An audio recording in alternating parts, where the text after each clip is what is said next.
Fast foods western foods ఎన్ని వచ్చినా కానీ మన తెలుగింటి వంటలు ఆ టేస్టే వేరండి. సో ఈరోజు అయితే మంచి మంచి రెసిపీస్తో అయితే మేము ముందుకు వచ్చేసాను. Welcome back to my channel Divya blogs. So ఈరోజు బ్రేక్ఫాస్ట్కి అయితే టమాటా దోశ చేస్తున్నాను అనమాట. ఎప్పుడు సేమ్ దోశ పిండితో దోశలు వేస్తూ ఉంటే పిల్లలకి బోర్ కొడుతుంది, మనకు కూడా బోర్ కొడుతుంది కదా. సో ఇలా ఒకసారి టమాటా దోశ అయితే ట్రై చేయండి. 2 టమాటాస్, అలాగే ఒక ఆనియన్, 4-5 వెల్లుల్లి రెబ్బలు, 4-5 ఎండు మిరపకాయలు ఇవన్నీ వచ్చేసి గ్రైండ్ చేసేసుకొని, దోశపిండి ఉంటుంది కదా, సో ఆ దోశపిండి కొంచెం తీసేసి మనము ఉప్పు వేసేసి కలిపి పెట్టేసుకుంటాం కదా.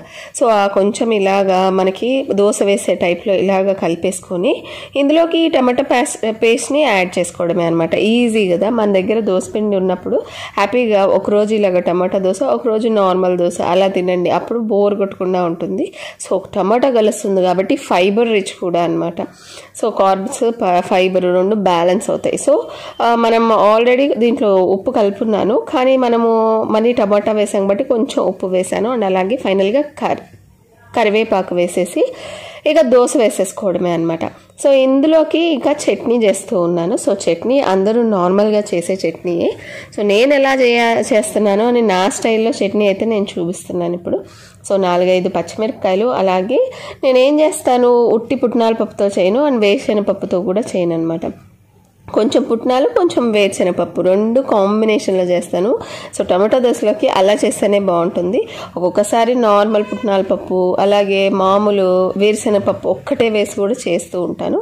సో దీంట్లో సీక్రెట్ ఇంగ్రీడియంట్ వచ్చి ఇలాగా ఫైనల్గా మనం వేయించుకునేటప్పుడు లాస్ట్లో కొత్తిమీర వేసుకోండి, అప్పుడు మంచి ఫ్లేవర్ వస్తుంది. పుదీనా లేదు నా దగ్గర, పుదీనా ఉంటే పుదీనా కూడా కొంచెం వేస్తానమాట. సో ఫైనల్గా పోపు పెట్టేస్తున్నాను. సో పోపు పెట్టేసి ఇక టమాటా దోశలో మనము వేసేసుకోవడమే. సో జార్లోనే పోపు పెట్టాను అని అయితే ఏమనుకోవద్దు. ఆ రోజు కొంచెం మార్నింగ్ బిజీగా ఉండి మళ్ళీ డిష్ అవుట్ చేసే టైం లేక ఇలా అయితే చేశాను.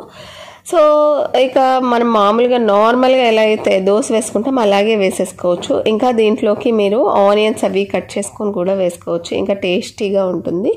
సో అంత ప్రాసెస్ ఏం లేకుండా ఇలా సింపుల్గా కూడా చేసుకోవచ్చు అనమాట.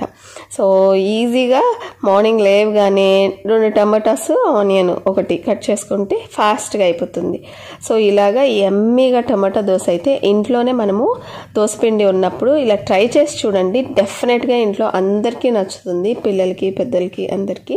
సో దీంట్లోకి ఎర్రగారము అలాగే చట్నీ 2 కాంబినేషన్తో అయితే ఆ రోజు ఎమ్మీగా నా బ్రేక్ఫాస్ట్ని అయితే ఫినిష్ చేసేసాను. నా ఛానల్ అయితే నేను ఛానల్ స్టార్ట్ చేసి చాలా మంత్స్ అయినా కానీ సర్చ్లోకి రావట్లేదు. సో అంటే నేను దివ్య బ్లాగ్స్ అని టైప్ చేయగానే వేరే నాకంటే ఎక్కువ సబ్స్క్రైబర్స్ ఉన్న వాళ్ళది సర్చ్లోకి వస్తుంది. సో నేనైతే ఛానల్ నేమ్ అయితే చేంజ్ చేద్దాం అనుకుంటున్నాను. మీరేమంటారు? మీకు ఏమైనా ఐడియా ఉంటే యూనిక్గా ఏదైనా నేమ్ కానీ మీకు తెలిస్తే నాతో అయితే కమెంట్ చేయండి. సో ఇలాగా బ్రేక్ఫాస్ట్ అయితే టమాటా దోశ తీసుకున్నాను. అండ్ ఆఫ్టర్నూన్ అయితే లంచ్కి సొరకాయతో దప్పలం చేస్తున్నాను అనమాట. సూపర్గా ఉంటుంది, ఎమ్మీగా ఉంటుంది.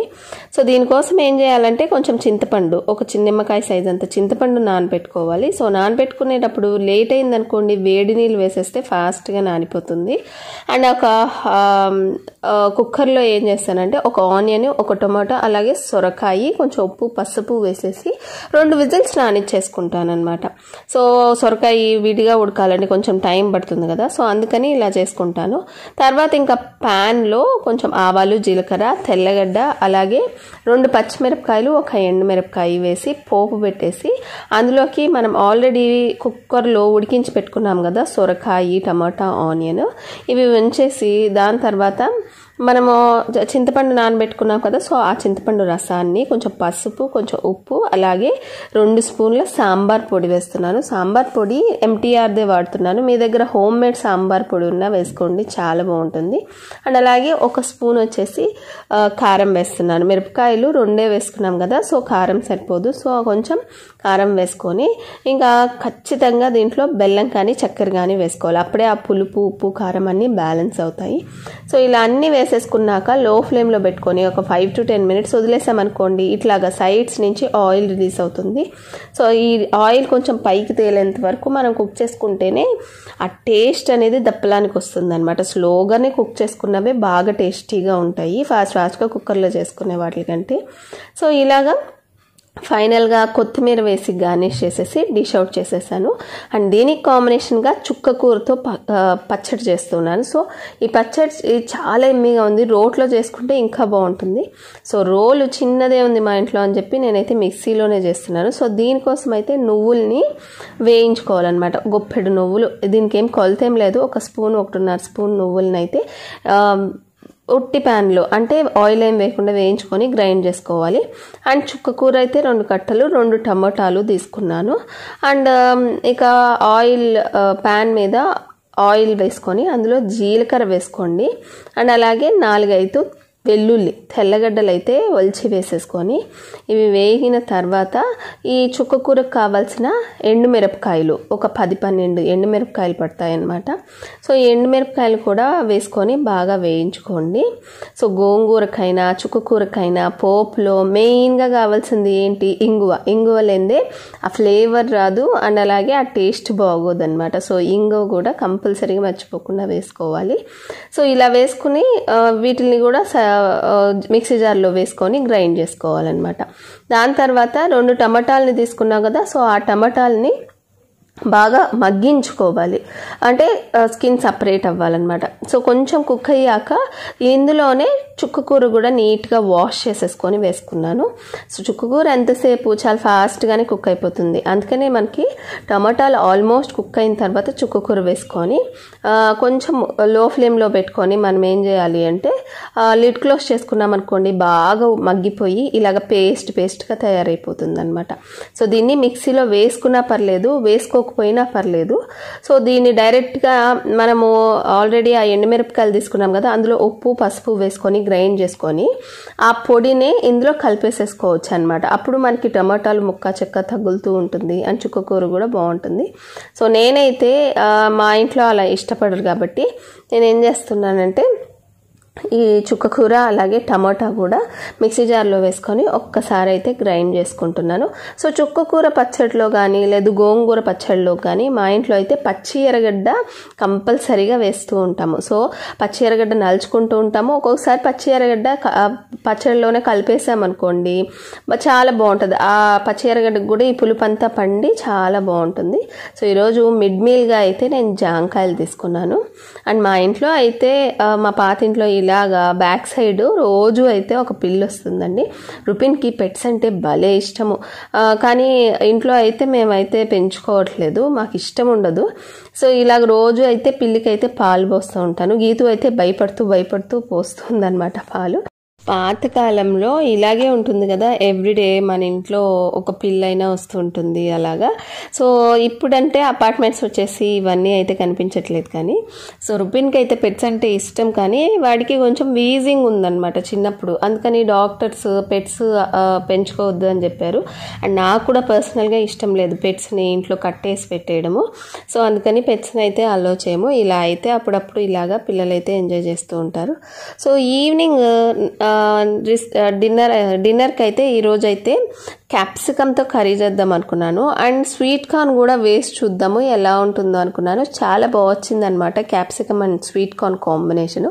సో దీనికోసం అయితే ప్యాన్లో కొంచెం నెయ్యి కొంచెం నూనె వేసుకొని చెక్క లవంగం ఇవి 2 వేసుకొని ఆనియన్ ఆనియన్స్ అయితే కొంచెం చిన్న ముక్కలు అండ్ క్యాప్సికమ్స్ అయితే కొంచెం మీడియం సైజ్ పీసెస్ కట్ చేసుకొని ఇందులో అయితే రుచికి సరిపడా ఉప్పు వేసుకొని బాగా కుక్ చేసుకోవాలన్నమాట. ఆనియన్స్ క్యాప్సికమ్స్ తర్వాత ఇక అల్లం వెల్లుల్లి పచ్చిమిర్చి ఇవి 3 గ్రైండ్ చేసుకొని లేదు దంచుకొని నేనైతే వేసుకుంటూ ఉంటాను. నేను ఆల్మోస్ట్ ప్రతి రైస్ రెసిపీస్లో కానీ కర్రీస్ రెసిపీస్లో కానీ అల్లం వెల్లుల్లితో పాటు పచ్చిమిర్చి కూడా వేసేస్తూ ఉంటాను. ఎందుకంటే నాకు పచ్చిమిర్చి తగులితే మళ్ళీ రుప్పిని తిండేమో అని భయం అనమాట. సో దీంట్లో కొంచెం పసుపు అలాగే కారం ధనియాల పొడి జీలకర్ర పొడి ఇవి 2 వేసుకొని స్పైసెస్ ఇక తర్వాత టమాటాస్ ప్యూరీస్ చేసుకోవాలి. ఒక 2 టమాటాస్ ప్యూరీ చేసేసుకొని పచ్చి టమాటాలే వేసాం కదా కాబట్టి లో ఫ్లేమ్లో పెట్టేసుకొని మనం ఏంటంటే టమాటాస్ బాగా మగ్గించుకోవాలన్నమాట. సో ఆ లోపల నేనైతే కొంచెం జీడిపప్పు అలాగే కొంచెము పుచ్చపప్పు అవి 2 అయితే వాటర్లో వేసి నానబెట్టేసుకున్నాను. వాటిని అయితే గ్రైండ్ చేసేసుకొని వేసుకుంటే ఈ గ్రేవీ అయితే చాలా రిచ్గా అయిపోతుంది అనమాట. జీడిపప్పు పేస్ట్, ఇంకా అన్నీ కుక్ అయిపోయాయి అనుకున్నప్పుడు లాస్ట్లో వచ్చేసి నేను ఇలాగా స్టీమ్ కుక్ చేసుకున్న స్వీట్ కార్న్ ఒక హాఫ్ కప్ వేసుకొని, ఈ స్వీట్ కార్న్కి కూడా అన్ని స్పైసెస్ అన్నీ పట్టాలి కదా, సో 5 minutes అలా లిడ్ క్లోజ్ చేసుకొని లో ఫ్లేమ్లో పెట్టుకున్నాను. సో స్వీట్ కార్న్ కూడా అన్ని స్పైసెస్ అన్నీ పట్టేసిన తర్వాత ఫైనల్గా ఇంకా కసూరి మేతి ఉంటే కసూరి మేతి వేసుకోవచ్చు, లేదంటే కొత్తిమీర, అలాగే కొంచెం గరం మసాలా వేసి అయితే దించేసాను. సో ఇలాగ ఎమ్మీగా అయితే నా డిన్నర్ని అయితే roti along with sweet corn capsicum కర్రీతో అయితే ఫినిష్ చేశాను. సో ఇదైతే మీరు మీ ఇంట్లో కూడా డెఫినెట్గా ట్రై చేసి ఎలా వచ్చిందో నాతో అయితే కమెంట్ సెక్షన్లో